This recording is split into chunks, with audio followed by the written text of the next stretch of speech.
Hilabetero bezala laboralkuntzaren albisteak. Ekainean laboralak ekonomiarekiko konfidantza neurtzen duten indizeak argitaratu ditu, enpresek eskor darraite familiek baikorrago. Horrez gain 40 enpresa onenen artean egotea lortu du lan osasunari eta ongizate korporatiboari dagokionez eta 3 sari babestu ditu. Zer irratikatearen audientziak ematen duen bikaintasunarena, Bilboko liburu azokaren atea eta San Ferminetako mikroipuin lehiaketarena.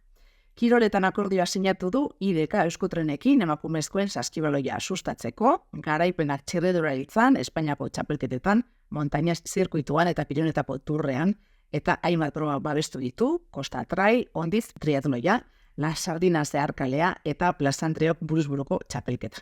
Kulturan azkenik Imago Baskonia Atlasa Bilbon aurkeztu da, Mungian egonda Euskara ibiltaria erakusketa, aurrera darraite ura bere bidean azaroko jaialdiko grabazioek eta musika elektronikoa Donostira iritsi da Dance Point jaialdiaren edizio berri batekin. Hori guztia ekainean, uztailean gehiago.